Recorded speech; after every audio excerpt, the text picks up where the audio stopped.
ابن عربی رحمۃ اللہ علیہ، شیخ اکبر محی الدین ابن عربی، علامہ ابن عربی رحمۃ اللہ علیہ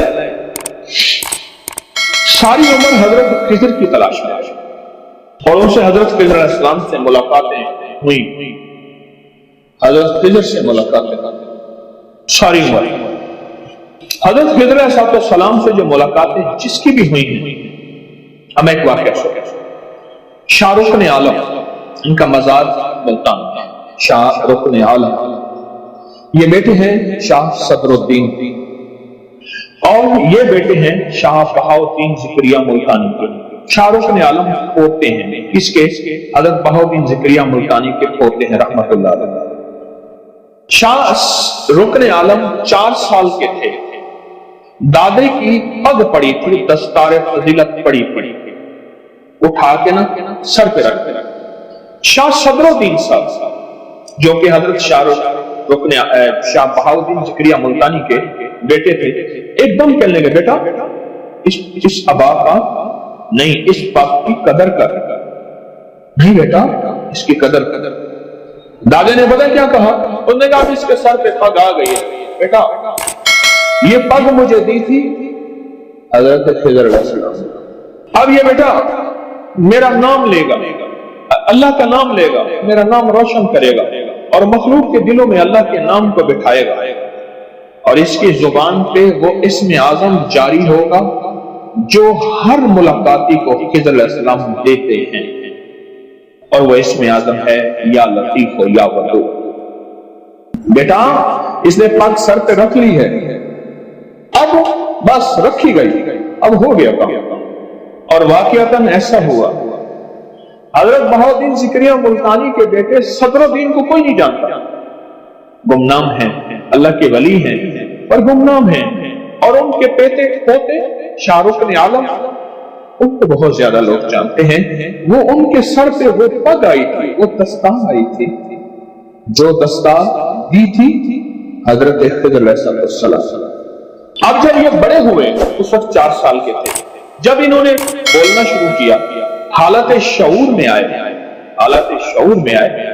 تو یہ جب بھی کسی چیز کو دیکھتے تھے، ان کے اندر سے ایک لفظ نکلتا تھا، یا لطیف و یا ودود۔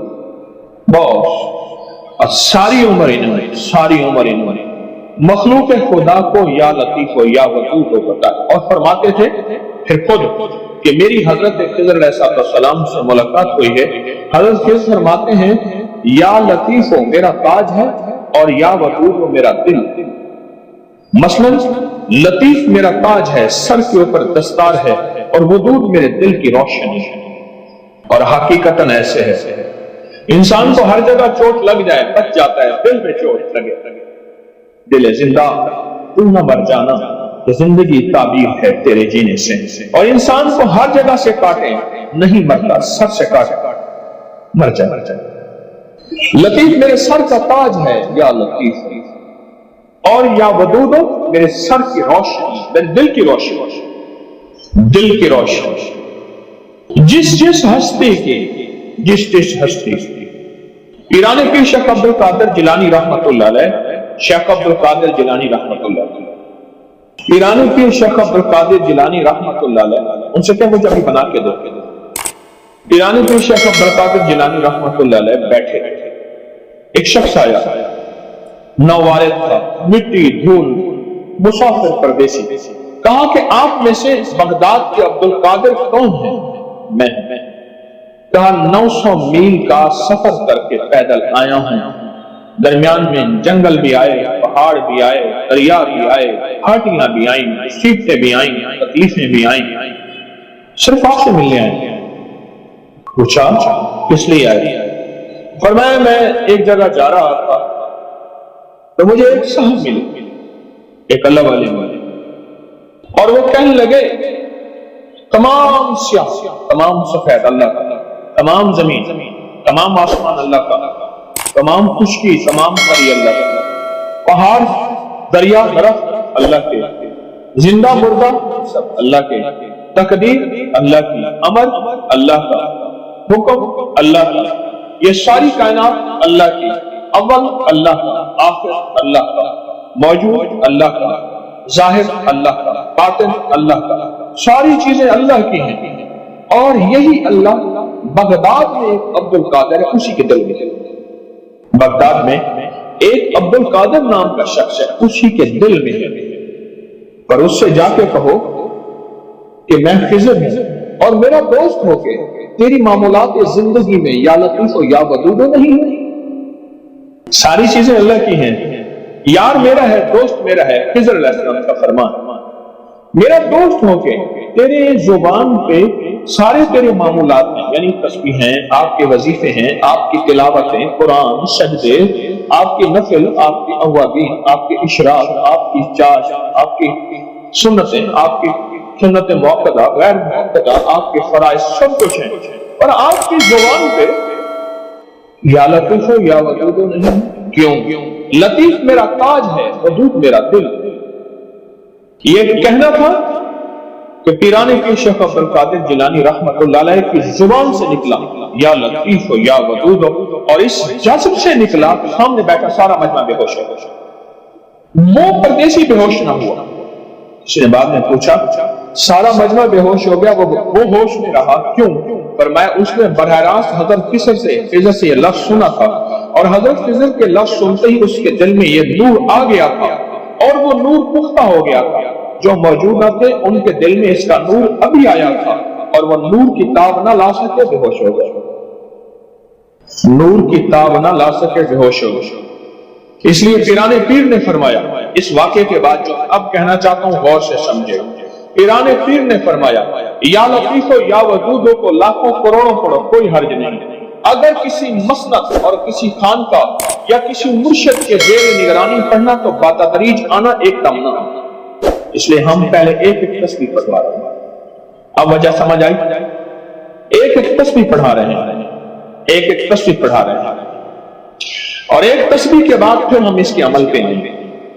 یا حسیبو، ہر نماز کے بعد ایک تسبیح یا حسیبو، ہر نماز کے بعد ایک تسبیح یا حسیبو، ایک تسبیح ہر نماز کے بعد یا حسیبو۔ اپنی نسلوں کو سمجھائیں وہ پڑھیں، اپنے بچوں کو سمجھائیں وہ پڑھیں، اور امتحانات سے پہلے اور امتحانات کے بعد 3300 دفعہ یا حفیظ یا حسیبو پڑھ لیں۔ اول آخر 3 بار درود پاک کے ساتھ 3300 دفعہ یا حسیبو پڑھ لیں، امتحانات سے پہلے اور امتحانات کے بعد 3300 بار یا حسیبو پڑھ لیں، امتحانات سے پہلے اور بعد، اور امتحانات کے دوران اور باقی ایام میں ایک تسبیح ہر نماز کے بعد پڑھیں۔ ورنہ ایک اور شکل بھی ہے کہ سارا دن کھلا بہت زیادہ پڑھتے رہیں یا حسیبو، بہت نمبر ملتے ہیں۔ محنت بھی کرے اور ساتھ دعا بھی کرے، 2 چیزیں ہیں۔ میں نے ایک بچے کو دعا دی، اس نے کہا امتحان ہے، میں نے دعا دی، اس نے کہا جی پہلا میرا پرچہ جو ہے وہ میتھ کا ہے، بڑا مشکل ہوتا ہے۔ میں نے دعا دی، میں نے کہا تو کامیاب ہے، میں نے کامیاب ہے، آج ہی دعا دی، میں نے کہا انشاءاللہ تو کامیاب ہو جائے گا، بس محنت کر۔ کہا پھر آپ نے دعا دی تھی تو محنت کرنے کی کیا ضرورت ہے؟ آج مجھے اور محمد کرنے لگا، آپ نے اگر دعا دی تو پھر محنت کرنے کی کیا ضرورت ہے؟ بس میں کامیاب ہو گیا، اور ایک دم ایسی شان و شوکت میں خوش ہو گیا۔ میں نے کہا انشاءاللہ تو کامیاب ہے۔ اللہ نے دنیا کو اسباب کے ساتھ جوڑا ہے، محنت کو اللہ نے شرط قرار دیا ہے۔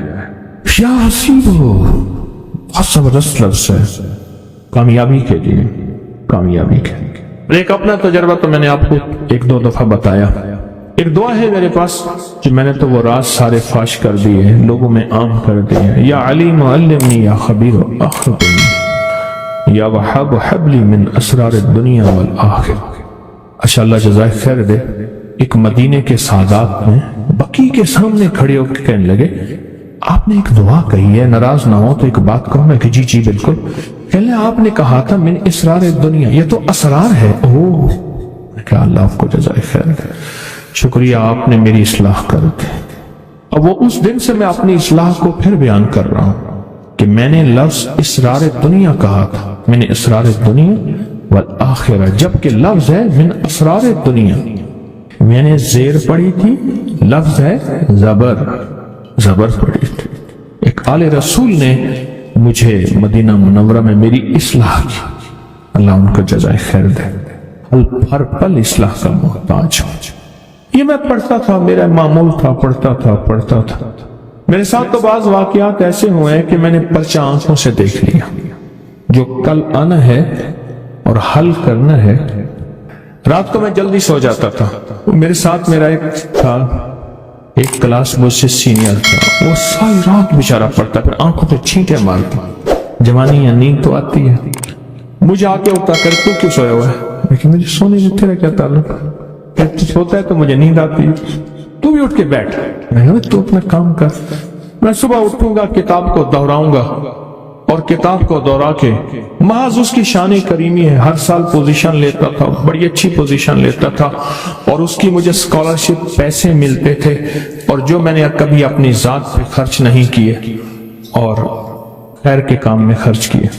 یہ دعا بڑی طاقتور ہے، یا علیم علمنی، یا خبیر اخبرنی، یا وہاب حبلی من اسرار الدنیا والآخرہ۔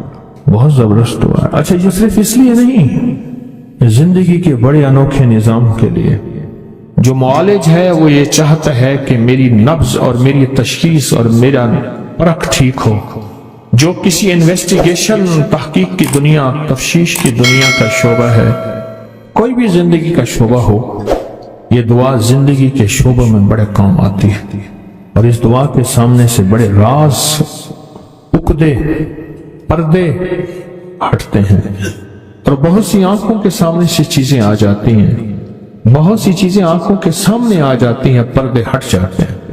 اور ایک چیز ہے کہ اس دعا کی طاقت جس پہ کھل جائے، یہ دعا کی تاثیر جس پہ کھل جائے، برتن بڑا رکھے، یہ بہت ضروری ہے۔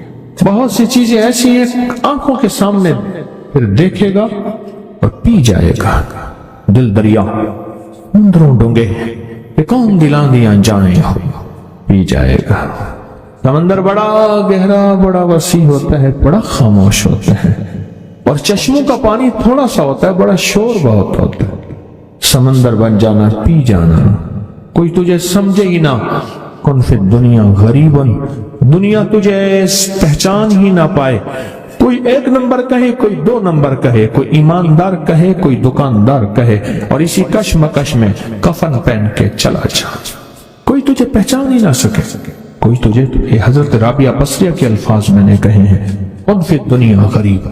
حضرت رابعہ بصریہ فرماتی تھی، کن فی الدنیا غریب۔ غریب کہتے ہیں اصل میں پردیسی اور مسافر کو۔ لیس الغریب غریب الشام والیمن، ان الغریب غریب اللحد والکفن، سفری غریب وزادی لن یبلغنی، قوتی ضعفت والموت یطلبنی۔ تو غریب کہتے ہیں اصل میں پردیسی کو۔ پردیسی کے بارے میں کوئی اندازہ نہیں لگا سکتا، مالدار ہے، غریب ہے، دولت مند ہے، نیک ہے، کیسے ہے۔ ہمیں اسی طرح پردیسی کی طرح زندگی گزار، اور لوگ اندازے لگاتے رہیں، کوئی دکاندار کہے، کوئی ایماندار کہے، کوئی ولی کہے، کوئی شیطان کہے، کوئی کیا کہے۔ یا حسیبو